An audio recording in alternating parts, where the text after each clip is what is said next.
নমস্কার। আজকে আমরা দেখব বোকা মানুষের হাত কেমন হয়, অর্থাৎ যাদের মস্তিষ্কে কিছু নেই। দেখুন, হাতের মধ্যে এই আঙুলগুলো হবে ছোট, আঙুলগুলো ছোট, হাতটা কিন্তু লম্বা হবে। হাতটা হবে লম্বা, তার তুলনায় আঙুলগুলো হবে ছোট। এই নখগুলো হবে সব গোলাকৃতি, গোল গোল টাইপের নখ হবে, যাবে গোল গোল টাইপের নখ হবে। হাতের মধ্যে এটা হৃদয় রেখা, এটা আয়ু রেখা, এটা যে শিরোরেখা, এই শিরোরেখাটা একটু ছোট হয় এবং শিরোরেখাটা একটু ছোট হবে বা একটু মোটা হবে।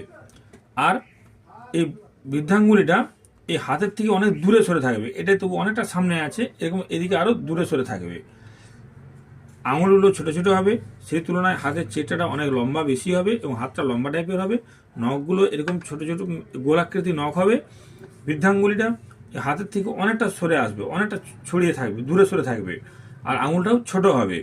আর আয়ু যে শিরোরেখা, এই শিরোরেখাটা ছোট হবে এবং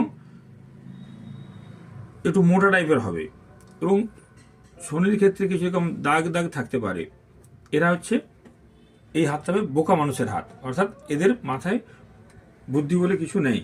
এদের কথাবার্তা বা চিন্তা শক্তি সম্পন্ন কিন্তু অসংলগ্ন। এইভাবে আমরা বোকা মানুষের হাত বুঝতে পারি। নমস্কার।